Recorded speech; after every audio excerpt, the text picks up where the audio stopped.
बिस्मिल्लाहिर्रहमानिर्रहीम, अस्सलाम वालेकुम। प्रोग्राम है रियासत और आवाम। मैं हूं मोहम्मद अकबर बाजवा। जब से ये हुकूमत आई है नाजरीन, जो मर्जी इशू चल रहा हो, जितना मर्जी क्राइसिस चल रहा हो, एहतसाब चल रहा हो, या फिर उसके अलावा हुकूमत की कारकर्दगी की बात चल रही हो, ऑफ एंड ऑन, आगे पीछे 18वीं तरमीम का जिक्र कहीं नहीं रहता, वो हमेशा कहीं ना कहीं आया रहता है। और बिल उमूम अपोजिशन, बिलखुसूस पीपल्स पार्टी 18वीं तरमीम का जिक्र करती रहती है। आखिर मामला यह है क्या? क्या वफाकी हुकूमत 18वीं तरमीम और NFC के वाकई खिलाफ है? इमरान खान साहब ने 3 दिन पहले, जब वो लाड़काना में मौजूद थे, कराची में मौजूद थे, कुछ उन्होंने बात की 18वीं तरमीम के हवाले से। उन्होंने फंड्स के हवाले से बात की कि वफाक किस तरह से चलाए।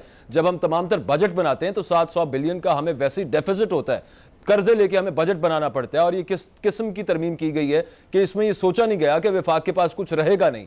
वो जो कह रहे थे वो तो आपको सुनवाएंगे, लेकिन सवाल यहां पर यह खड़ा होता है कि 18वीं तरमीम की रूह पर किसी हुकूमत ने आज तक अमल किया है? पाकिस्तान पीपल्स पार्टी पर खुद कभी अमल किया है? जब ऑपोजिशन साथ नहीं है तो आईने में तरमीम हो कैसे सकती है? 18वीं तरमीम में तरमीम की जो बात है, जिस पर बिलावल भुट्टो साहब ने आज प्रेस कॉन्फ्रेंस की, उन्होंने कहा कि हमें फिर शक है, और इमरान खान साहब खुल के इसके खिलाफ सामने आ गए हैं। लेकिन एक बात का जवाब अब तक नहीं सामने आ पाया पीपल्स पार्टी की तरफ से, बिलावल साहब की तरफ से, कि वो किस तरह समझते हैं कि 18वीं तरमीम जो कि आइन में है, और उस आइन में तरमीम के लिए 2/3 मेजॉरिटी चाहिए, जब ऑपोजिशन नहीं है हुकूमत के साथ, किस तरह हो जाएगी ये तरमीम? क्या वो ये तो नहीं समझते कि ऑपोजिशन पार्टीज में से कोई एक और पार्टी कहीं जाकर मिल जाएगी हुकूमत के साथ इस तरमीम के मामले पर? क्या उनको किसी और पार्टी पर शक तो नहीं है? सवाल यहां पर यह भी खड़ा होता है कि 18वीं तरमीम कोई आसमानी सहीफा भी नहीं है, इस पर गौर तो हो सकता है। वजीर आजम इमरान खान जो बात कर रहे थे 3 दिन पहले, उन्होंने ये मिल बैठकर इस मामले को हल करने की तरफ जाना चाहिए, कम अज कम डिस्कस जरूर करना चाहिए, इस पर डिलिबरेट किया जाए, गौर किया जाए कि ये जो हमने पहले फॉर्मूला निकाला था, इसमें कुछ चेंजेस हो सकते हैं कि नहीं हो सकते। यहां पर बैठ के बात करने की बात हो रही है जो ऑपोजिशन खुद कहती है, लेकिन जब बात आती है 18वीं तरमीम के हवाले से तो सीधा इनकार नजर आता है, किसी किस्म की लचक नहीं नजर आती है। तो ऐसे मामले पर अब वजीर आजम जब ये कह चुके हैं कि बैठकर बात करते हैं, तो ऑपोजिशन तैयार क्यों नहीं है? वैसे वजीर आजम क्या रहे थे? 2 रोज पहले की बात है 18वीं तरमीम के हवाले से, जिसको इंटरप्रेट किया बिलावल भुट्टो जरदारी साहब ने, क्या वो खुल के 18वीं तरमीम और NFC अवार्ड के खिलाफ आ चुके हैं? वो क्या रहे थे, सुनवा देते हैं पहले आपको। फेडरल गवर्नमेंट सूबों को चला जाता है 65%। सूबों के बाद जब अपनी सिक्योरिटी को जाता है और जब डेट सर्विसिंग, कर्जों की किस्तें वापस करने पे जाता है, तो शुरू ही होता है फेडरेशन 700 अरब रुपए के खसारे से। तो सारा जो फेडरल बजट पर बनता है वो सारे कर्जे लेके बनता है। ये बिल्कुल एक अनफीजिबल है, ये कोई दुनिया के अंदर ऐसा बजट नहीं बनता। जिन्होंने भी ये शुरू किया था, जब भी 80th अमेंडमेंट, उन्होंने पूरी तरह सोचा ही नहीं कि ये कैसे, कौन सी दुनिया में किस तरह का सिस्टम चल सकता है। इसके ऊपर डिस्कशन की ज़रूरत है, रिव्यू की ज़रूरत है, ताकि कोई एक बजट बने जो कोई, यानी कोई भी दुनिया में बजट खसारे से नहीं शुरू होता और फिर सारे मज़ीद और कर्जे लेके वो चलता है। इसके ऊपर मज़ीद इस पर डिस्कशन की ज़रूरत है, इस पर रिव्यू की ज़रूरत है, डिस्कशन होती है, बैठकर कोई नया सोल्यूशन निकल आता होता है। लेकिन पीपल्स पार्टी की तरफ से बिलखुसूस, बिलउमूम बाकी ऑपोजिशन की तरफ से लचक नहीं दिखाई जा रही, डिस्कशन करने को कोई तैयार भी नहीं होता। सवाल यहां पे ये भी बहुत इंपॉर्टेंट है कि तहरीक इंसाफ, इमरान खान साहब ने, ये जो क्लिप हमने आपको सुनाया, इसी रोज वो ये बात कर रहे थे कि ये तमाम पैसा सूबों को दे देता है वफाक, और वफाक उसको अपने मुताबिक खर्च करता है। असल डेवोल्यूशन ऑफ पावर तो वो होती है कि ये फंड्स नीचे तक ट्रांसफर होने चाहिए। तो सवाल ये है कि तहरीक इंसाफ ने अब तक कौन सा अमल कर लिया है, कौन से इख्तियारात निचली सतह तक मुंतकिल किए हैं? बाकी पार्टीज ने नहीं किए, तो तहरीक इंसाफ ने ऐसा कौन सा तीर मारा है? कह वो जरूर रहे हैं कि हम एक ऐसा बलदियाती निजाम लेकर आएंगे कि जो बिल्कुल रेवोल्यूशनाइज कर देगा, विलेज काउंसिल को डायरेक्ट पैसे हम दिया करेंगे, मेयर्स डायरेक्ट इलेक्ट हुआ करेंगे। वो आएगा कब? वो जब आएगा तब देखी जाएगी। फिलहाल इस सारे मामले पर डिस्कशन के लिए हमारे साथ जो गेस्ट पैनल है उसका आपसे तारुफ कराता जाऊं। हमारे साथ आजिज धामरा साहब मौजूद हैं, पाकिस्तान पीपल्स पार्टी के सीनियर रहनुमा। बहुत शुक्रिया धामरा साहब, प्रोग्राम के लिए आपने वक्त दिया। अमजद अली खान साहब मौजूद है, पाकिस्तान तहरीक इंसाफ को रिप्रेजेंट कर रहे हैं। Thank you very much Amjad Ali Khan साहब, आपके भी वक्त का। और हमारे साथ राना एहसान अफजल साहब मौजूद हैं, पाकिस्तान मुस्लिम लीग नवाज को रिप्रेजेंट करेंगे। बहुत शुक्रिया आपका भी राना साहब। सबसे पहले धामरा साहब, मैं आपकी तरफ आऊँगा। क्या मुज़ायक़ा है इसके अंदर, क्या मसला है इसके अंदर कि अगर बैठकर डिस्कस कर लिया जाए 18वीं तरमीम में जो तरमीम की बात हो रही है, और अगर वो कह रहे हैं कि ये मामला इस तरह से इतना फिजिबल नहीं है हुकूमतें चलाने के लिए, शायद आपने उस वक्त ये सोचा नहीं जो वजीर आजम कह रहे हैं, तो बैठ के डिस्कस कर लें और उनको समझा दें कम अज कम कि भाई आप गलत सोच रहे हैं। बजाय इसके कि उस पर बिल्कुल किसी किस्म की कोई लचक ना दिखाना। धामरा साहब की गालिबन लाइन ड्रॉप हो गई है, हम राना एहसान साहब की तरफ चलते हैं। राना साहब, आपसे सवाल ये है कि आपकी पार्टी का इस पर उतना फर्म स्टैंड नहीं होता है ज़रूर, लेकिन at the very same time ये ज़्यादा जो इस पर ज़ोर शोर के साथ बोल रही होती है वो पाकिस्तान पीपल्स पार्टी होती है। At the very same time आपकी पार्टी भी इस पर बोलती है, आपकी पार्टी के सीनियर रहनुमाओं ने भी इस पर बयान दिए हैं। मेरा सवाल आपसे ये है, बड़ा सिंपल सा, जब आपकी पार्टी की सीनियर लीडरशिप इस बारे में बयान देती है कि हुकूमत 18वीं तरमीम में तरमीम चाहती है, यानी आइन में तरमीम चाहती है, जब आप लोग साथ नहीं हैं पीपल्स पाकिस्तान तहरीक इंसाफ की हुकूमत के, तो किस तरह तरमीम हो जाएगी? ये सवाल आखिर ये जहन में नहीं आता, ये मामला इस तरह उठाया क्यों जाता है? ये नॉन इशू है इस तरह। तो देखें, इसको ना ऑपोजिशन उठाती है ना पीपल्स पार्टी उठाती है, इसको बार बार जो है वो पाकिस्तान तहरीक इंसाफ उठाती है और इमरान खान साहब उठाते हैं। और कराची भी वो गए और कराची जाके उन्होंने इसके ऊपर बात की, यहाँ तक कहा कि डिक्टेटोरियल पावर्स जो हैं वो चीफ मिनिस्टर के पास मिल जाती हैं। सबसे पहले तो ये सवाल बनता है कि तीनों सूबे जो हैं, जिसके अंदर बलूचिस्तान, KPK और पंजाब, तो PTI के हैं। अगर जो है वो फंड्स की एलोकेशन, इस पे तो इमरान खान साहब को खुश होना चाहिए था कि वो प्रोविंसेस के अंदर जो है वो ज्यादा बेस्ट परफॉर्मेंस कर सकते हैं। असल प्रॉब्लम क्या है? प्रॉब्लम ये है कि हुकूमत अपनी जो फाइनेंशियल परफॉर्मेंस में फेडरल गवर्नमेंट फेल हो गई। मैं आपको 2-3 इसके अंदर बता देता हूँ। जब PMLN की गवर्नमेंट थी तो जो प्रोविंशियल शेयर होता था वो 1200 अरब था। हमने अपने 5 साल टेन्योर में उसको 2220 अरब कर लिया, लगभग 1000 अरब से उसका इजाफा कर दिया। वो किस लिए, कैसे मुमकिन हुआ? वो इसलिए मुमकिन हुआ कि हमने टैक्स नेट को भी बढ़ाया और टैक्स कलेक्शन को 1.9 ट्रिलियन से लेके हम इसको चले गए 3.84 ट्रिलियन में, जिसमें 100% इसमें इजाफा हुआ। तो मुल्क तरक्की कर रहा था, GDP ग्रो कर रही थी, प्रोविंसेस भी तरक्की कर रहे थे, कोई प्रॉब्लम नहीं था। कोरोना भी तो आ गया ना। अभी मैं आपको बताता हूँ प्रॉब्लम वहां आया जब PTI की हुकूमत आई और इनसे ना टैक्स नेट बढ़ा ना ये टैक्सेस की कलेक्शन बढ़ा सके। कोरोना से पहले 2019 के अंदर इन्होंने पहली दफा पाकिस्तान की तारीख में एक अगले साल के अंदर टैक्स कलेक्शन हमारे से कम की। आपकी बात बाकी सारी बात दुरुस्त है। मुझे बहुत माजरत के साथ यहाँ पे थोड़ा सा मैं कट करूंगा। मार्च तक जो इकोनॉमिक सर्वे पाकिस्तान का शो करता है, डायरेक्ट टैक्सेस 15% बढ़ रहे थे राना साहब कोरोना से पहले। इसके अंदर भी जो एक टेक्निकलिटी है मैं आपको बता दूंगा, जो तो क्लैरिटी आ जाएगी। उसके अंदर वो जो जीरो रेटेड इंडस्ट्री थी टेक्सटाइल की, उसकी 17% ये कलेक्शन करते हैं और फिर रिवर्स कर देते हैं। तो उसके अंदर की जब आप वो उसकी एडजस्टमेंट निकाल देंगे तो ये 15% की इंक्रीज भी गायब हो जाएगी, क्योंकि ये इन्होंने जीरो रेटिंग खत्म कर दी। तो ये मैं कह रहा हूँ कि इनकी जो बदतरीन इनकी जो परफॉर्मेंस रही फिस्कल साइड के ऊपर, अब ये चीखें मार रहे हैं। 18th अमेंडमेंट क्या है? एक सिंबल है नेशनल यूनिटी का, कंसेंसस का, जो पार्लियामेंट के थ्रू हुआ और सारी ऑपोजिशन और गवर्नमेंट एक पेज पे आई कि हमने सूबों के अंदर जो है वो डिवॉल्व करनी है पावर्स, और यही पावर्स आगे लोकल गवर्नमेंट को डिवॉल्व होनी थी। आज आप ये आयरनी देखें कि PTI हुकूमत जो ग्रास रूट लेवल की बात करती है, उसने पंजाब से लोकल बॉडी सिस्टम को उड़ा दिया।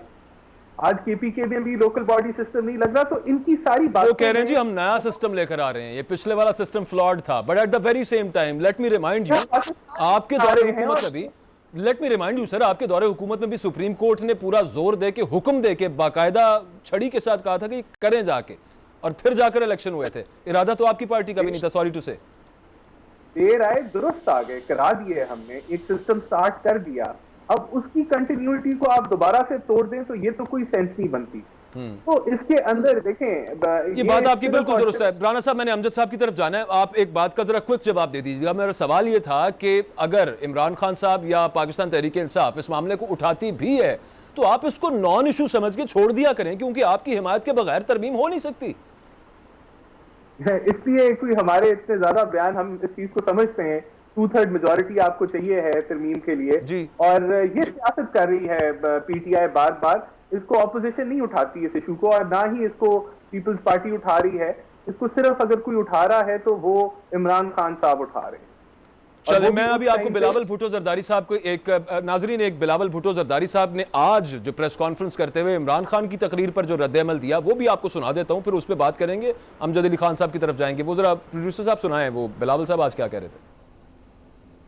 बिलावल भुट्टो जरदारी साहब की आपने बात सुन ली, ये काफ़ी लंबी बात थी 18वीं तरमीम के हवाले से, उसकी जिस्ट हमने आपको सुनाई है। बिलावल साहब जो फरमा रहे थे वो ये कह रहे थे कि 18वीं तरमीम के अगर कोई खिलाफ है तो वो उस आइन के भी खिलाफ है, 1973 के आइन के भी खिलाफ है, क्योंकि 18वीं तरमीम में 1973 का आइन रिस्टोर किया गया था। आइन पूरी दुनिया के अंदर बदलते हैं। मेरा सवाल सिर्फ यहां पर यह है कि क्या ये कोई आसमानी सहीफा है जिसके अंदर किसी किस्म की कोई रद्दोबदल हो नहीं सकती, और कम अज कम डिस्कशन तो हो सकती है उसके ऊपर, और वो भी डिस्कशन के बाद तय होगा कि कौन साथ है और कौन नहीं। अभी तो इतनी अददी मेजॉरिटी है ही नहीं पाकिस्तान तहरीक इंसाफ के पास। अमजद अली खान, आपसे मेरा सवाल है सर, पाकिस्तान तहरीक इंसाफ जो अभी राना अफजल साहब के साहबजादे राना एहसान अफजल जो पॉइंट रेज कर रहे थे, बड़ा इंटरेस्टिंग पॉइंट है। आप तो बड़े दाई रहे हैं, आपकी पार्टी तो बहुत बड़ी एडवोकेट रही है लोकल गवर्नमेंट सिस्टम की, आपने आके उसको ऐसा स्क्रैप किया है। क्या उसकी वजह यह है कि इस वक्त जो लोकल बॉडीज में इलेक्टेड नुमाइंदे हैं वो ज्यादातर पाकिस्तान मुस्लिम लीग नवाज के हैं पंजाब के अंदर? पहली तो बात ये मैं कहना चाहूँगा कि पाकिस्तान तहरीक इंसाफ आज भी डेवोल्यूशन पावर पे जो है वो यकीन रखती है कि लोगों तक बेसिक जो चीज़ें हैं, जो फंडिंग है वो लोगों तक जाना चाहिए। इससे कभी भी ना पाकिस्तान तहरीक इंसाफ को इससे इनकार है, ना हुआ है कभी। आपको जैसा कि मालूम है कि पाकिस्तान तहरीक इंसाफ की गवर्नमेंट से जहाँ पे हैं सूबों के अंदर, उन्होंने लेजिस्लेशन भी कर रखी थी, और लेजिस्लेशन जो बकाया थी वो भी कर ली थी, और उसके लिए पूरी तैयारियां थे। हमने इलेक्शन कमीशन को भी कहा कि हम इलेक्शन के लिए तैयार हैं, जो बेसिक चीज़ें हैं। और फिर जैसा कि आपके सब के ये कोरोना की जो वबा, इसमें इलेक्शन कमीशन ने खुद भी कहा, और जो हालात हैं, देखिए कोरोना पे ना डालें आप, हर चीज कोरोना पे ना डाल दीजिए, खुदा का खौफ कीजिए। मतलब आप कह रहे हैं यकीन आप जरूर रखते हैं, अमल नहीं रखते। भाई जी, हम कोरोना पे नहीं डाल रहे, हम तो खुद समझते हैं कि पावर निचले लेवल तक जानी चाहिए, ताकि लोगों की जो गली मोहल्ले की जो चीजें हैं वो उन तक उनके जो रिप्रेजेंट करने वाले लोग हैं, जैसे काउंसलर्स हैं और उनके गली मोहल्ले के जो लीडर्स हैं, वो ही बेहतर समझ सकते हैं। और पार्लियामेंट जो है वो लेजिस्लेशन की तरफ अपना ज़्यादा तवज्जो देगी, तो ये हमारा डे वन से मैनिफेस्टो में है और हमारा इस पे यकीन भी है। और दूसरा देखिए, एक पाकिस्तान में एक रवाज बन गया। देखें, मेरी आप पूरी बात सुन लें ना जी, मेरी बात सुन लें अभी आप। हुकुम सर। देखिए, हमने कभी इससे इनकार नहीं है कि आज इलेक्शन कमीशन जो है ऐलान कर दे, हम उसके लिए तैयार हैं, क्योंकि हमने तो जो लेजिस्लेशन थी पंजाब के अंदर थी, KPK के अंदर थी, और इसके अलावा जो है वो बलूचिस्तान के अंदर है। हमने तो अपनी लेजिस्लेशन अपनी हद तक मुकम्मल कर ली है। अब ये डिपेंड करता है इलेक्शन कमीशन ऑफ पाकिस्तान पे कि इसको कब करवाना चाहेगी या कब करवा सकती है। देखें, पाकिस्तान तहरीक इंसाफ जो है वो कभी भी जो बेसिक्स कवानीन हैं, जब बेसिक्स चीज़ें हैं, उस पर ना कंप्रोमाइज़ करेगी, ना उसका कोई ये ख्याल है, क्योंकि हम तब्दीली के लोग हैं और हम समझते हैं कि जब लोगों तक सहूलियात नहीं जाएंगी तब तक ये तब्दीली नहीं आ सकती। तब्दीली और कब पावर्स को नीचे तक लेके जाएं। सर जी 2 साल गुजर चुके, हम उसके लिए तैयार हैं। हम उसके लिए भी नजर नहीं आ रहे। आप भी वही बात कर रहे हैं, अभी राना एहसान साहब ये बात कर रहे थे कि सुप्रीम कोर्ट ने कहा दे रहा है, दुरुस्त है, तो आप भी इंतजार कर रहे हैं कि जब इलेक्शन कमीशन हुक्म देगा तो तब जाकर आप दोबारा, अभी जो इस वक्त सिस्टम है जिसको फ्रीज किया हुआ है लोकल बॉडीज का, उसे बहाल क्यों नहीं कर देते? मसला क्या है सर? नहीं जी, फ्रीज नहीं किया हुआ। आपके इल्म में है कि हमने अपनी तरफ से सारी तैयारियां मुकम्मल की है। हमने अब जो गेंद है, बॉल है, वो इलेक्शन कमीशन के पास है। वो जब फ्रीज नहीं है, गैर फाल है। चले मैं वर्ड चेंज कर लेता हूं, वो गैर फाल क्यों है?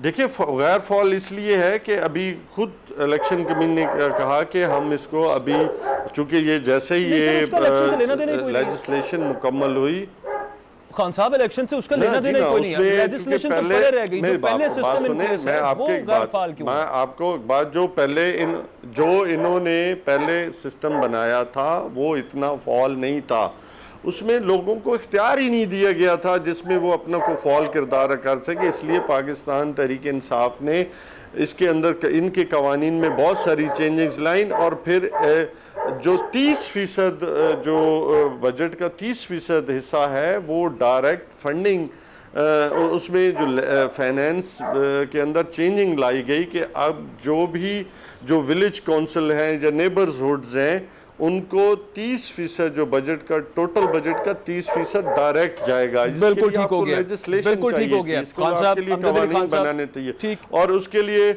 डिमार्केशंस चाहिए थी, डिलिमिटेशंस चाहिए थी। डिमार्केशंस, डिलिमिटेशंस और कवानीन यहाँ पर तो चेंज करने में आपको 2 साल लग बन। अब देखते हैं कि वो कब जाकर कंप्लीट होती हैं और कब ये इन प्लेस आता है, एनफोर्स होता है वो तमाम निजाम। मुझे एक छोटे से सवाल का हमने अपना काम मुकम्मल कर दिया। बिल्कुल ठीक हो गया ना, हमने अपना काम मुकम्मल कर दिया। बिल्कुल ठीक है। खान साहब मैं ये सिर्फ पूछना चाह रहा हूं कि यहां पर तो 2 साल लग गए आपको ये काम पूरा करने में। केपी में किस वजह से वो गैर फाल है? वहां पर तो आपकी हुकूमत 7 साल से है, वहां पर अभी तक आप फाल क्यों नहीं उसको कर सके? पहले वो फाल था, पहले वो बहुत अच्छा सिस्टम था, पहले वो बहुत अच्छा सिस्टम था, उसमें भी अचानक खराबी निकल आई। के में भी बहुत सारे देखें, केपीके में भी काफी सारे कवानीन के अंदर चेंजिंग्स लाई गई 7 साल हो गए ताकि इसको मजीद फाल किया, क्योंकि जो लास्ट टाइम नहीं बहुत सारी चीज़ें देखें। आप जब प्रैक्टिकली ज़मीन पे जाते हैं तो ज़मीनी हकायक बहुत मुख्तलिफ होते हैं। आपकी थ्योरी कुछ कह रही होती है, प्रैक्टिकल कुछ होता है, और फिर जो इसका मतलब है कि वहाँ पे मसाइल होते हैं उसके लिए बहुत सारी तैयारी करनी पड़ती है। लेकिन फिर इमरान खान साहब कहते हैं कि वहाँ पे बड़े जबरदस्त गलत मैंने नहीं कहा, उसमें मैंने गलत की बात नहीं की, आप उसको मिस इंटरप्रेट ना करें। मैंने कहा है कि उसमें मजीद बेहतरी लाने की हर वक्त गुंजाइश होती है। देखिए कवानीन बनते हैं इदारों की बेहतरी के लिए, और हर वक्त उनमें कि आप लोगों को बेहतर किस तरह फैसिलिटेट कर सकते हैं। बिल्कुल ठीक बात है, लेकिन वो जितना जल्दी हो उतना बेहतर होता है ना। मतलब वहां पे 7 साल, यहाँ पे 2 साल, और 2 साल के बाद भी पता नहीं आगे कितना अरसा लगेगा। आज धामरा साहब ने हमें दोबारा ज्वाइन कर लिया, जरा शामिल गुफ्तगू कर लेते हैं।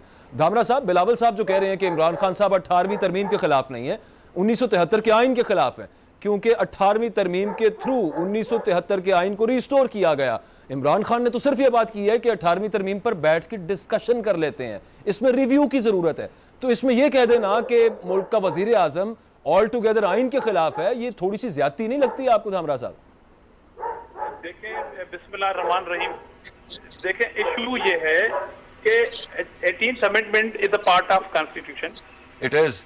आप आइन 73 के आइन की किसी भी एक उनके सब आर्टिकल को भी, ये देखें, कोई एग्जीक्यूटिव ऑर्डर के तहत 18th अमेंडमेंट नहीं मिली, और प्राइम मिनिस्टर किसी पार्टियों से बैठ के संजीदा गुफ्तगू करने के बजाय जब मीडिया में बैठ के ये बात कहेंगे कि सूबे जो हैं वो आमिर बन चुके हैं और डिक्टेटर बन चुके हैं, उनका इशारा एक सूबे को है। मगर हम कहते हैं कि 18th अमेंडमेंट सिर्फ एक सूबे की बात नहीं है, ये आपकी मुखालिफ एक जमात का इशू नहीं है, ये फेडरेटरी यूनिट है, ये मुल्क एक फेडरेशन है, 4 फेडरेटरी यूनिट है, चारों फेडरेटरी यूनिट्स को एनएफसी की भी बात उसमें आ जाती है और 18th अमेंडमेंट की भी आ जाती है। तो आप किस कैपेसिटी में ये बात कहते हैं कि जो चीफ मिनिस्टर हैं वो आमिर बन चुके हैं और वो डिक्टेटर बन चुके हैं, जब आप कॉन्स्टिट्यूशनल पावर मिलने की वजह से इलेक्टेड चीफ मिनिस्टर जिनको अपने अपने सूबे की असेंबलियां उनको अगर मैंडेट देती है, तो ये तो तौहीन नहीं है। तो और क्या है कि आप एक आईनी ओहदे को ये डिक्टेटर का अगर ताना दे दें तो फिर लोग आपको भी डिक्टेटर गलत बात but at the very same time Dhamra साहब, आपका पॉइंट दुरुस्त at the face of it, लेकिन क्या इस पर डिस्कशन हो भी नहीं सकती? डिस्कशन की सजेशन देना भी गुनाह है 18वीं तरमीम पर?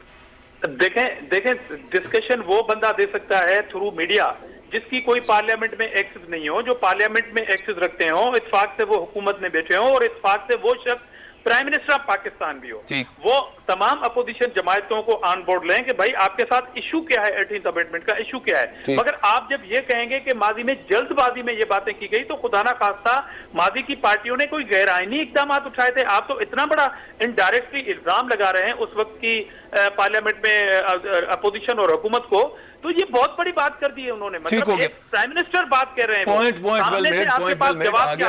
आपका पॉइंट ठीक। एक और बात फरमा दीजिएगा, उसके बाद मैंने बिलावल भुट्टो साहब ने जो आज तकरीर की है उसका एक हिस्सा सुनाना है, उस पर भी आपका जवाब तलब करूंगा। मुझे ये बता दीजिएगा कि आपको पता है 2/3 मेजॉरिटी के बगैर उसमें तरमीम हो नहीं सकती, तो खान साहब या उनको छोड़ के उनके वज़रा, उनको छोड़ के MNM MP PTI के जो मर्जी कहते रहे, आपको इतना सीरियस होने की इस पर जरूरत क्या है? तरमीम वो अकेले तो नहीं कर सकते।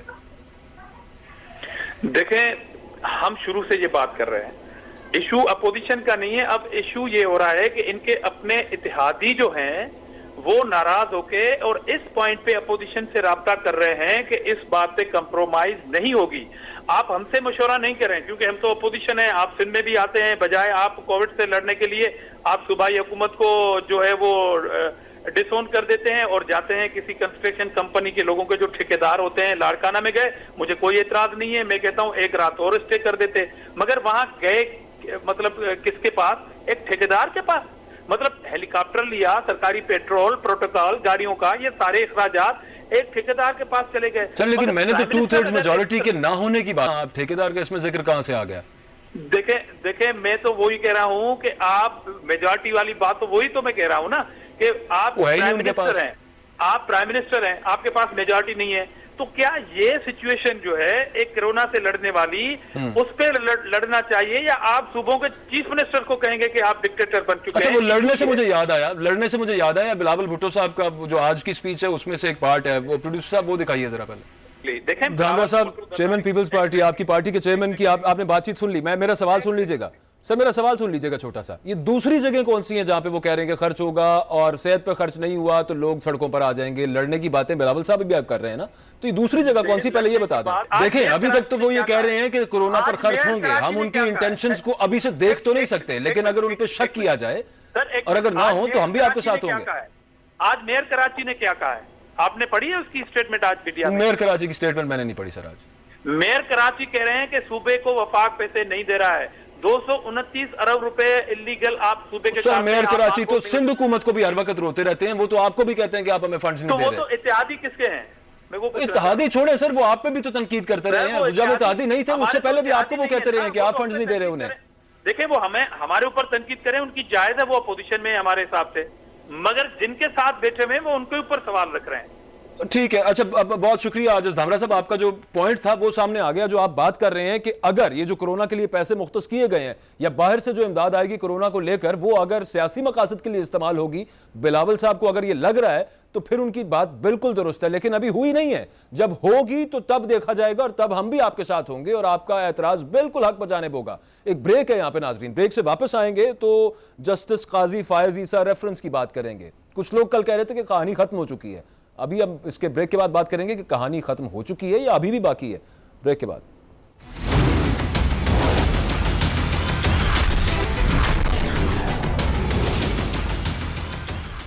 ब्रेक के बाद खुशामदीद नाजरीन। जस्टिस काजी फायज ईसा रेफरेंस को कल सुप्रीम कोर्ट ने कलादम करार दिया और कहा गया बहुत सारी सियासी जमातों की तरफ से, वो कला की तरफ से, कि मामला अब खत्म हो चुका। लेकिन उसके बाद जरा मजीद उसको खोला गया, मजीद उसकी इंटरप्रिटेशन सामने आई, तो अब लग यूं रहा है कि कहानी अभी भी खत्म नहीं हुई है। इस मामले पर बात जरूर करनी है, लेकिन उससे पहले एक सवाल राना एहसान साहब से मैंने पूछना है। 18वीं तरमीम के हवाले से जो बात कर रहे थे एहसान भाई, ऑन अ लाइटर नोट, ये जब पीपल्स पार्टी वाले बहुत ज्यादा क्या कहना चाहिए उसको, सीरियसनेस दिखाते हैं या बहुत ज़्यादा फ्रस्ट्रेशन का शिकार हुए नज़र आते हैं, बहुत ज़्यादा परेशान नज़र आते हैं कि 18वीं तरमीम में कहीं तरमीम हो ना जाए, तो इनको कहीं आपकी पार्टी पे शक तो नहीं है कि आप मिल जाएंगे 18वीं तरमीम में तरमीम के लिए?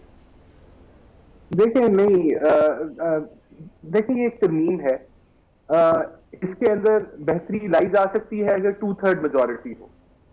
कोई भी ऐसा आइन जिसके अंदर बेहतरी लाई जा सकती है, it should be open for debate अगर नीयत ठीक हो।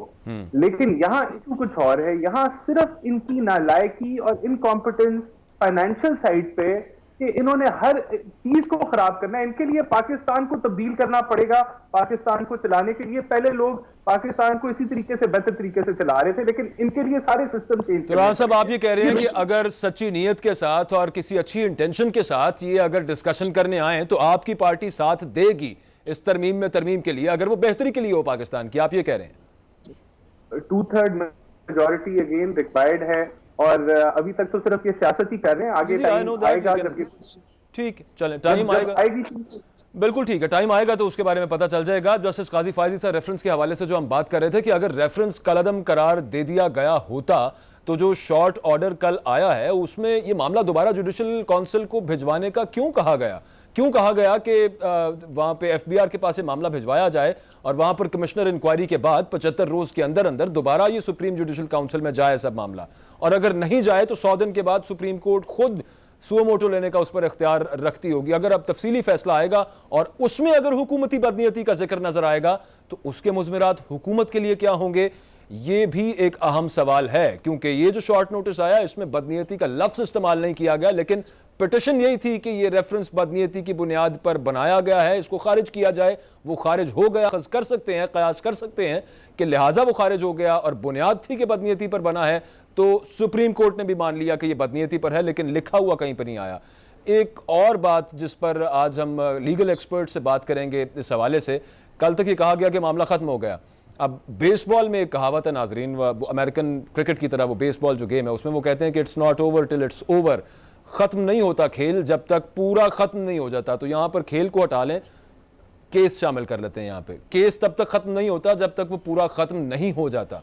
तो देखना ये होगा कि एफबीआर में अब जो असासों की छानबीन के हवाले से, टैक्सेस के हवाले से, जस्टिस काजी फायज ईसा की बेगम और उनके बच्चों के हवाले से जो कहा गया है, एफबीआर जो कि हुकूमत के अंडर है, एफबीआर और हुकूमत ने रेफरेंस फाइल किया था, और एफबीआर जब खाते निकालेगा, उनको चेक करेगा पूरा, तो उसमें से कोई भी ऐसी चीज़ अगर निकल आती है कि जनाब ये 600 मिलियन पाउंड तो ठीक है, ये 500 पाउंड जो है सिर्फ बहुत छोटी रकम, इसका हमें सोर्स नज़र नहीं आ रहा, इसका हमें टैक्स दिया हुआ नजर नहीं आ रहा। अब मामला तो दोबारा सुप्रीम जुडिशल काउंसिल के पास वो जाना ही जाना है। ये क्यों रखा गया है सारे मामले को, जब जजेस ने कल ये कह दिया था कि हम मुतमईन हैं। परसों कहा था कि जब वीडियो कॉन्फ्रेंस पे जस्टिस काजी फायज ईसा की बेगम ने तमाम मनी ट्रेल शो की थी, तो उन्होंने कहा जी हम तो अपने तौर पर मुतमईन है, एफबीआर को भिजवा देते हैं। जजेस के इख्तियार में बहरहाल था कि वो एफबीआर को ये मामला ना भिजवाते, वो कहते हैं कि हम बिल्कुल मुतमईन हो चुके हैं सब मामले से, इसको यहीं पर ख़त्म कर देते हैं, रेफरेंस का अदम करार दे देते हैं, दोबारा सुप्रीम जुडिशल काउंसिल में जाने की ज़रूरत क्या है। राना एहसान साहब, आपकी तरफ मैंने आना है, कानूनी एतबार से नहीं, एक सियासी सवाल है इसी सब मामले को लेकर। सर, चीनी बहरान हो, 18वीं तरमीम का शोर हो, या फिर उसके अलावा आर्मी चीफ की एक्सटेंशन का मामला हो, मुल्क में लोकस्ट का मामला हो, आटे का बहरान हो, बड़े सारे इशू हैं, अब सब कुछ चल रहा है, मरियम नवाज खामोश नजर आती हैं। ये मामला क्या है, बिल्कुल समझ नहीं आ रहा किसी को। सर, सिर्फ ना अपने वालिद साहब की जब बात होती है उस पर बोलती हैं, या एक ट्वीट उन्होंने की थी जब शहबाज शरीफ साहब, उन्हें अल्लाह ताला सेहत याब करे, उन्हें कोरोना हुआ था। देखिए, मेरे ख्याल से मरियम नवाज साहब ने खुद इस चीज के ऊपर जो बयान दिया था वो यही दिया था कि इस वक्त उनकी फैमिली, उनके वालिद साहब, वालदा उनकी पहले वफात पा गई, अल्लाह उनको जन्नत नसीब करे। अभी उनके वालिद साहब एक मुश्किल हेल्थ के वक्त से गुजर रहे हैं, जहां उनके मुख्तलिफ किस्म के इलाज चल रहे हैं। तो इस वक्त उन्होंने जो है वो परहेज किया कि मैं जो है अपनी फैमिली की तरफ फोकस करना चाहती हूँ, और बड़ा एक लंबा अरसा बड़ा स्ट्रगल करती रही। तो यहाँ उनका अपना यही बयान है, तो मैं भी उसी के साथ ही स्टैंड करता हूँ कि इस वक्त वो जो है एक फैमिली एक क्राइसिस से गुजर रही है, तो उसके अंदर वो अपनी फैमिली की तरफ फोकस कर रही है। साहब, 28 मई को यौम तकबीर पे अच्छी खासी उन्होंने वो ट्वीट की थी, आपने यकीनी तौर पे देखी होगी। वो थोड़ा सा टाइम अगर चाहें तो निकाल सकती हैं, एक स्टेटमेंट वो जरूर दे सकती हैं, कम अज कम अपनी प्रेजेंस शो कर सकती हैं। इतना बड़ा मसला भी नहीं है वैसे, ये बड़ी मानी खेज किस्म की खामोशी लगती है जिसके बारे में अमूमन बात की जाती है। आई एम श्योर कि आपसे पहले भी ये बात हुई होगी किसी की। असल में ये खामोशी इनको चुभ रही है। जिस तरह पहले शहबाज शरीफ साहब लंदन में थे तो वो इनको बड़ा तकलीफ देता था और बड़ा पॉइंट को ये उछालते थे, जब वो आ गए पाकिस्तान तो इनको और ज्यादा तकलीफ होना शुरू होगी। इसी तरह जो मरियम नवाज साहब है, इंशाल्लाह जल्द मैदान में उतरेंगी तो इनको फिर बहुत ज्यादा तकलीफ शुरू हो जाएगी। बिल्कुल ठीक, चलें, लेट्स सी। अमजद अली खान साहब, आप अपनी पार्टी की बात कीजिएगा। आप सुप्रीम कोर्ट में जो पिटिशन थी वो ये थी कि आपकी हुकूमत ने ये रेफरेंस बदनीयती की बुनियाद पर बनाया, इसको खारिज किया जाए। वो रेफरेंस खारिज हो गया, गो कि ये बाकायदा लिखा नहीं गया कि बदनीयती यहाँ पर थी हुकूमत की, लेकिन अगर जो तफसीली ऑर्डर आएगा उसमें ये लिखा गया कि हुकूमत की बदनीयती साबित हो जाती है, तो उसके सियासी मुज़मिरात क्या होंगे कि आपकी पार्टी उनसे डील करने के लिए तैयार है? पहली बात तो मैं ये कहना चाहूँगा, बाजवा साहब के पाकिस्तान तहरीक इंसाफ की हुकूमत जो है वो अदलिया की आज़ादी पे यकीन रखती है और रखती रहेगी। दूसरी बात, ये बातें अज्यूम नहीं किए जाते। फैसले में जब तक कुछ लिखा ना गया उसे आप कुछ चीज़ें अज्यूम नहीं की जाती, क्योंकि केस जो है बड़ा सेंसिटिव था। उस लिहाज से एक सुप्रीम कोर्ट ने अपने एक डिसीजन दिया। देखें, इसमें गवर्नमेंट की कोई बदनीयती शामिल नहीं है। गवर्नमेंट के पास एक चीज़ आई, उन्होंने वापस सुप्रीम कोर्ट को वो भेज दी चीज़ें, किसी और इदारे को तो भेजी नहीं, जिस पे कुछ लोग जो है वो सियासत करना चाहते हैं। वो चूँकि वो समझते हैं कि हर चीज़ में सियासत करने के शायद आपकी बात दुरुस्त है, आपकी बात दुरुस्त कुछ है, हासिल कर लेंगे। इससे नहीं सर, एक छोटी सी बात को कहने दीजिए। हुकूमत की यहाँ पर कोई बदनीयती नहीं कुछ भी हासिल नहीं सदर होगा। मुमलिकत डॉक्टर आरिफ अलवी साहब जिन्होंने रेफरेंस भेजा बनाकर, वो 2013 में कह रहे थे और ना कभी थी। सर आपने यकीनी तौर पर किसी न किसी ने आपको भेजा भी होगा या आपने देखा भी जरूर होगा, एक ट्वीट किया था 2013 के अंदर सदर पाकिस्तान आरिफ अलवी साहब ने, जब वो सदर पाकिस्तान नहीं हुआ करते थे। उन्होंने कहा था बलूचिस्तान के हालात खराब हैं और इस वक्त हमें चाहिए कि वहां पर गवर्नर रूल लगा दें। तो गवर्नर रूल लगाने के लिए chief justice Balochistan high court से बेहतर बंदा कौन होगा? इंतहाई ईमानदार आदमी है जस्टिस काजी फायजी साहब, इनको लगा देते हैं। मतलब कल तक ये ओपिनियन था और आज ये ओपिनियन एक डिफरेंट नजर आ गया यहां पर, और फिर वो उस तरह से प्रूफ भी नहीं हो पाया अदालत के अंदर। वो तो खैर अभी आगे की बात है, सुप्रीम जुडिशल काउंसिल में जाएगा ये मामला। लेकिन ये दो कॉन्ट्रडिक्टरी चीजें। बाजवा साहब, हमारा कोई झगड़ा नहीं है। पाकिस्तान तहरीक इंसाफ अदलिया की आज़ादी के लिए जंग करती रही है, कोशिश करती रही, और अल्हम्दुलिल्लाह आज भी हमें अदलिया की आज़ादी उतनी ही अजीज़ है जो किसी को हो सकती है। इस पर कोई दूसरी राय भी नहीं है। मैंने जैसे पहले आपको कहा कि गवर्नमेंट के पास कुछ चीज़ें आई और वापस वो चीज़ें जो है वो हमने सुप्रीम कोर्ट के अंदर भेज दी, यानी कि गवर्नमेंट ने भेज दी थी। इसमें तो कोई झगड़े वाली बात ही नहीं है। और फिर दूसरा आपका ये कहना है कि उसके ऊपर जी सुप्रीम कोर्ट ने बिल्कुल इसके ऊपर उनको सुप्रीम कोर्ट को पता है कि गवर्नमेंट का इसमें कोई बैड इंटेंशन नहीं है। अगर कोई बैड इंटेंशन होती तो फिर बात थी ना। हमने बैड इंटेंशन तो तफसीली फैसले में पता चलेगा, लेकिन अभी तक जो फैसला आया, चूंकि पिटीशन ये थी कि बदनीयती है और उस पिटीशन के बेस के ऊपर रेफरेंस उड़ा दिया गया, तो फिर बदनीयती के बेस पे रेफरेंस उड़ाया गया होगा ना। आफ्ताब बाजवा साहब माहिर कानून है सर, उनको शामिल गुफ्तगू कर लेते हैं, हम सबसे बेहतर समझते हैं वो कानूनी मामला। जरा उनसे पूछ लेना, जो शार्ट नोटिस आया है उसमें ऐसी कोई चीज शामिल हाँ, वो बिल्कुल रिटन नहीं है, लेकिन कॉनोटेशन उसकी इसी तरह की है। वो अब जब आगे तफसीली फैसला आएगा तो उसमें पता चलेगा ना। खान साहब बहुत शुक्रिया, आफ्ताब बाजवा साहब, आपने वक्त दिया। कल तक ये बात थी कि चूंकि ये रेफरेंस कलादम करार दे दिया गया सुप्रीम कोर्ट की तरफ से जस्टिस काजी फायजी साहब के खिलाफ, लिहाजा ये कहानी खत्म हो चुकी। लेकिन अब जब थोड़ा टाइम गुजरा है, उसको बाकायदा पढ़ा गया, ये दोबारा मामला सुप्रीम जुडिशल काउंसिल में जो लाने का कहा गया है, तो आपके ख्याल में ये कहानी खत्म हो चुकी है या अभी भी बाकी है? नहीं, मैं ये समझता हूँ कि अभी ये मामला खत्म नहीं हुआ। काजी साहब जो हैं ये दोबारा फिर बुरी तरह फंस जाएंगे। उसकी वजह एक ये है कि क्योंकि आपने देखा होगा कि उनका मामला अदालत जो है वो 10 जज सुप्रीम कोर्ट के सुन रहे थे। अगर उन्होंने इनको क्लियर करना होता तो वो क्लियर कर देते। उन्होंने इनको क्लियर नहीं किया। उन्होंने मामला फर्दर इंक्वायरी जिसको हम कहते हैं उसके लिए उन्होंने रेफर कर दिया FBI को। ये ऐसे ही है कि मामला किसी थानेदार के हवाले कर दिया, एक सुप्रीम कोर्ट के जज का। मैं जो समझता हूँ, जो मेरी राय है, मैं ये समझता हूँ कि ये मामला जो है अब उसी तरह हुआ जिस तरह नवाज शरीफ केस में JIT बनी थी। क्योंकि पहले 2 जजेस का जो फैसला है, 3 जजेस ने JIT के लिए कहा। अब जब JIT, अब 7 जजेस ने कहा है कि इसमें मामला FBI के पास जाना चाहिए। अब FBI के पास जाएगा तो अब तमाम जायदादें जितनी भी हैं, जब से काजी फैज़ साहब की पैदाइश हुई उससे लेकर उनकी बीवी के 2004 से 13 तक का है सर, 2004 से 13 तक का है। वैसे 5 साल तक का इख्तियार था, ये उससे भी बड़ा इख्तियार दे दिया FBI को यहाँ पर, जो आप कह रहे हैं कि वो अभी भी फंस सकते हैं। मैं जसारत नहीं कर सकता, आप प्लीज बताइए। आपने कहा वो फंस सकते हैं, किस तरह फंस सकते हैं वो? ये तो उनकी अहलिया और उनके बच्चों के असासों की छानबीन होनी है या उनके टैक्स गोशवारों की। देखिए, इसमें आप देखेंगे एक लफ्ज जेरे कफालत है, जो जिसका वो जेरे कफालत नहीं है सर, वो इंडिपेंडेंट नहीं है। उनके बच्चे, उनकी अहलिया, वो इंडिपेंडेंट टैक्स पेयर जी नहीं। जो टैक्स पेयर की जो बात की गई है, अभी जजमेंट डिटेल आएगी, उसको भी देख लेना। ये जेरे कफालत का लफ्ज जो है सिर्फ नैब कवानीन के अंदर आता है।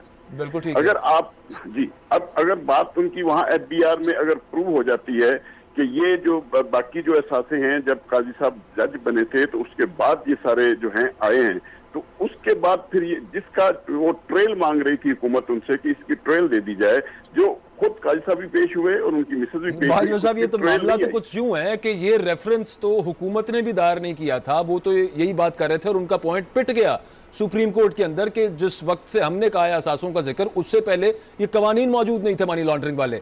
सुप्रीम कोर्ट ने तो फिर उसको और ज्यादा बढ़ा दिया है। वो तो तब तक ले गए हैं कि अब चलें, अभी तो बच्चे आपके जेरे कफालत नहीं है, हम तो तब तक लेके जाएंगे जब आपके बच्चे जेरे कफालत थे, और फिर उस मामले को वापस सुप्रीम जुडिशल काउंसिल में लेकर आए। तो मामला तो फिर उस तरफ जा रहा है। इस हवाले से आप कह रहे हैं फंस गए हैं वो?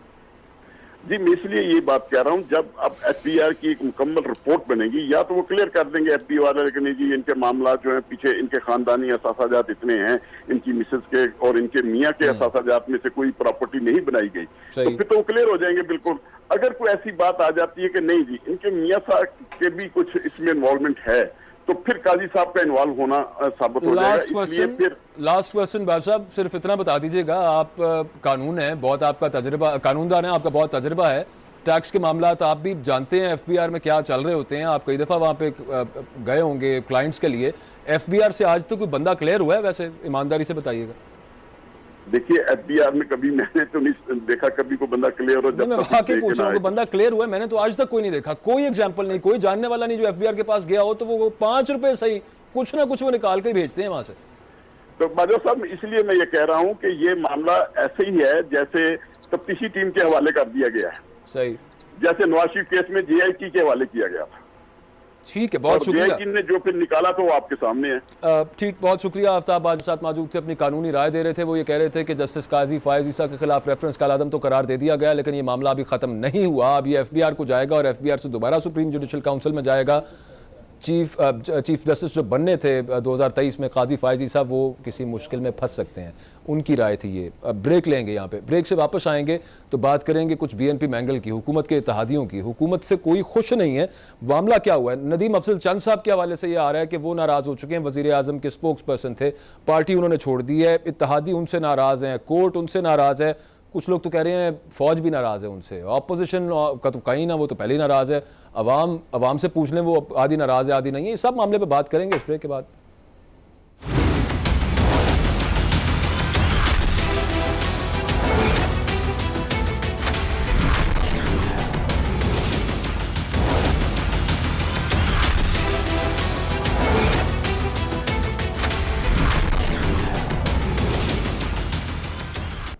ब्रेक पर जाने से पहले हम बात कर रहे थे कि हुकूमत से खुश कौन है। नदीम अफजल चंद साहब जो कि वज़ीर आज़म के स्पोक्स पर्सन थे, उनके हवाले से खबरें सामने आ रही हैं कि वो पाकिस्तान तहरीक इंसाफ से रिज़ाइन कर चुके हैं। बीएनपी मैंगल जो हुकूमत की अहम इत्तेहादी जमात है, वो अपने मुतालबात ना पूरा होने की वजह से हुकूमत से अलहदगी इख्तियार कर चुकी है। क्या हुकूमत बीएनपी मैंगल को अब मना पाएगी? और सवाल ये भी है कि बीएनपी मैंगल के जो 6 मुतालबात हैं, वो ये कोई नए 6 मुतालबात नहीं है जो इसी हुकूमत के सामने रखे गए हैं। ये पिछले दौरे हुकूमत के अंदर भी उनके यही 6 मुतालबात थे, ये तब भी पूरे नहीं हुए थे। किस हुकूमत ने आज तक ये मुतालबात पूरे किए हैं? और ये 6 निकाती जो एजेंडा है, ये पूरा करने में आखिर इतना मसला क्या है? ये सारी बातें हैं। लेकिन आज बीएनपी मैंगल के जो सरबराह हैं, मैंगल साहब जो हैं, वो मौलाना फजलुर रहमान साहब के साथ उनकी जो बैठक हुई उसके बाद उन्होंने प्रेस कॉन्फ्रेंस की और हुकूमत में वापस जाने के हवाले से जब उनसे सवाल पूछा गया, उस पर जवाब उन्होंने क्या दिया, आपको पहले वो दिखाएं जरा। अब ये सुना आपने, मैंगल साहब क्या कह रहे थे? वो कह रहे थे कि अब मेरे बस में तो नहीं है, सेंट्रल एग्जीक्यूटिव कमेटी अब पार्टी की अगर फैसला करेगी कि दोबारा हुकूमती इत्तेहाद ज्वाइन करना है तो फिर हम शायद वहाँ पर जाएं। अमजद अली खान साहब, हुकूमत से पहले सवाल, मेरा 2 सवाल हैं। पहले तो ये कि ये खुश क्यों नहीं है कोई? नदीम अफजल चंद साहब चले गए हैं, कोर्ट खुश नज़र नहीं आती, इत्तेहादी नाराज़ नज़र आते हैं, अपोजिशन तो खैर है ही नाराज़। और दूसरा सवाल मेरा ये है कि क्या मना पाएंगे, आपको लगता है बीएनपी मैंगल को अब आप लोग, और वो आ जाएंगे वापस हुकूमती इत्तेहाद में, आपके ख्याल में? देखें, पहली बात है कि पार्लिमानी तर्ज हुकूमत में और फिर जहाँ पे फिर इत्तेहादी भी हूँ आपके साथ, तो डेफिनेटली इंसान अपनी तरफ से गवर्नमेंट हमेशा कोशिशें पूरी करती हैं कि हम अपने इत्तेहादियों को साथ लेके चलें। और लेकिन अभी देखें, आपकी जो बात है, पहली बात का मैं जवाब देना चाहूँगा कि अभी नदीम अफजल चंद का अभी आपके सामने कोई बयान नहीं आया जिसकी बुनियाद पे अभी आप कोई इसको अज़ूम, मैंने पहले भी कहा कि चीज़ें अज़ूम नहीं की जा सकती। दूसरा, मैंगल साहब के साथ मुज़ाकरात जो है वो हमारी हुकूमती वफ़द जो है परवेज़ खटक साहब की सरबराही में एक कमेटी बनाई गई है और हम इंशाअल्लाह ताला कोशिश करेंगे कि उन अख्तर मैंगल साहब के साथ और उनकी पार्टी के साथ बैठ के इंशाअल्लाह ताला अगर कहीं उनके तहफ़्फ़ुज़ात के उनको दूर किया जा सकता है और मज़ीद उनके जो मसाइल हैं उनके हल का जो है वो तेजी से साहब, मुझे वैसे आज तक समझ नहीं आती, मुझे आज तक समझ नहीं आती, ये बड़ा मुझे थोड़ा सा मज़े खेज सा मामला लगने लगता है कि ये 6 मुतालबात हैं, आप बहुत अच्छी तरह समझते हैं, ये क्यों पूरे नहीं हो पाते? जरा खुल के आज जवाब दे ही दें। आपकी पार्टी 2 साल में क्यों नहीं ये पूरे कर पाई? जरा खुल के जवाब दे देना सर। अमर माने नहीं है जिसमें यही 6 मुतालबात पिछली हुकूमत के साथ भी थे सर। की गवर्नमेंट जो है हमेशा कोशिश की है, और उसमें कोई ऐसी चीज़ नहीं है जिसमें हमें कोई हम कोई कहें कि जी हम नहीं करना चाहते। हम तो समझते हैं कि हम उस पर काम कर रहे हैं। नहीं, आप करना अगर चाहते वो हैं, समझते वो हैं क्यों कि नहीं इसमें पाता, मैं इतनी ये पूछ रहा स्पीड नहीं है, तो हम देखिए हम कर रहे हैं। हमने कब कहा है कि हम नहीं करना चाहते या इसमें हमें कोई रुकावट है? हम कर रहे हैं कि हम शायद उतनी स्पीड से, उनके ख्याल में कि हम शायद उतनी स्पीड से न कर पा रहे हो, लेकिन हमारी पूरी कोशिश है कि हम उनको मुतमईन करें। और स्पीड सर, 7 साल हो गए, हुकूमत स्पीड में अब कहाँ पे? नाराजगियाँ कोई भी पूरा नहीं कर होती पाया हैं, अभी तक। बिल्कुल होता है। दोबारा मनाया भी जाता है, ये चलता रहता है। जिसको इतना मेरे ख्याल में हाइप देना इसको मनफी अंदाज से मेरे ख्याल में मुनासिब नहीं होगा। हमेशा मनफी तो यहाँ पे कुछ भी नहीं है सर, ये तो एक मारूजी सी सूरत हाल है, सामने नजर आ रही है, उस पर कमेंट कर रहे हैं। बनती भी है। तो ये सिलसिला जो है वो लगा रहता है, और इंशाअल्लाह ताला मैंगल साहब एक वज़ादार बंदे हैं, वो समझते हैं, हुकूमत उनको उस पर सीरियस है, और हम बलूचिस्तान के ज़ख्मों को हमने सीना है। बलोची हमारे भाई हैं, और हम समझते हैं कि वहाँ पे अगर लोगों के साथ कोई ज़्यादतियाँ हुई हैं तो इंशाअल्लाह उनके तहफ़्फ़ुज़ात को दूना गवर्नमेंट का काम है। और यही स्टेट, जैसे हम जो रियासत मदीना की बात करते हैं तो इसलिए करते हैं कि अगर पाकिस्तान का वो हिस्सा जो हमसे कोई जिसमें उनको पूरे हक़ नहीं दिए गए, तो इंशाअल्लाह पाकिस्तान तहरीक इंसाफ की गवर्नमेंट जो है उस पर पूरा काम करेगी और उनको अपना हक दिया जाएगा, और देना भी चाहिए। कॉन्स्टिट्यूशन कहता है उनके राइट्स, जो भी जिसके राइट्स हैं, जिस हिस्से के राइट्स हैं, वो उनको इंशाअल्लाह ताला हर सूरत उन तक उनको रिड्रेसल किया जाएगा। जाना चाहिए भी है, बड़ी अच्छी बात है। हो नहीं रहा ना, मसला सिर्फ यहाँ पे आ रहा है, इसी वजह से तो मैंगल साहब छोड़ के गए हैं। इंशाअल्लाह मैंने जैसे कहा कि गवर्नमेंट चले, let's hope for the best. हां ठीक है, उन्होंने कहा है कि लास्ट टाइम राना साहब आपसे